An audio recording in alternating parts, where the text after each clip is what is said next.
Hey everyone. Today, we're diving into a topic that honestly feels like it's pulled straight from the future, but it's happening right now.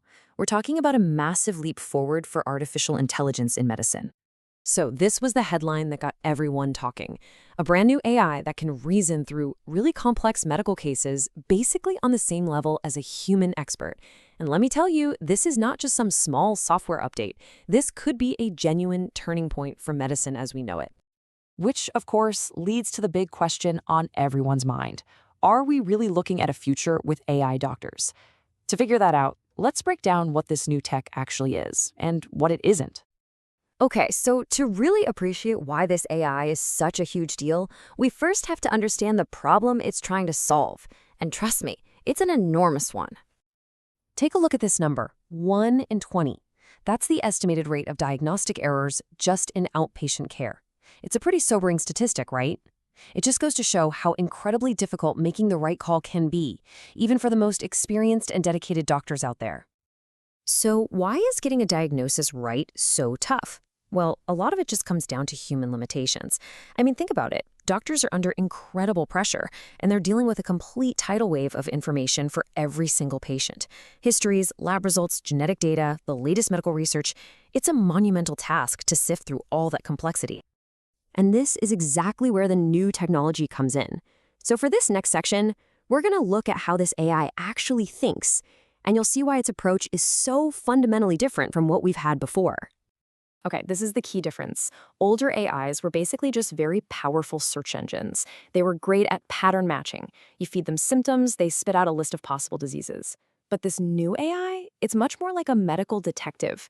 It uses what's called contextual reasoning. It's actually piecing together all the clues, the entire patient file, to see the whole picture. So how does this AI detective actually work? Well, it follows this really logical three-step process. First, it just soaks up all the data it can get on a patient. Then it starts to form multiple hypotheses, potential diagnoses. And then comes the most important part. It tests every single one of those hypotheses against all the evidence, ranking them by probability to figure out the most likely answer. So we've seen how it works, but what does this all mean for us, for patients? Well, that brings us right into what could be medicine's next chapter. The potential upside for patients is, well, it's huge. We're talking about faster answers, which means less time spent worrying, more accurate diagnoses right from the get-go, and all of that leads to more personalized, more effective treatment plans. It could even help cut down on those long waiting times. Now, this is a really important point to understand. This isn't about replacing doctors with robots. The real goal is to empower them. It's a concept called augmented intelligence. You should think of the AI as a superpowered co-pilot, helping doctors navigate all that complexity so they can focus on what they do best, actually caring for their patients. But a technology this game-changing doesn't just appear in every hospital overnight. And that brings us to our final section, the road ahead.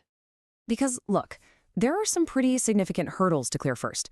We have to answer some very serious questions about data privacy and security. The system's accuracy has to be validated again and again. Then you've got the whole maze of regulatory approvals. And maybe the biggest hurdle of all is building real, lasting trust, both with the doctors who will be using it and the patients who will be relying on it. It all comes down to figuring out how to use this powerful tech responsibly. So as we wrap this up, the real takeaway is this. The question really isn't if AI will change the medicine anymore, it's how we, all of us, will choose to guide that transformation. Thanks for joining me.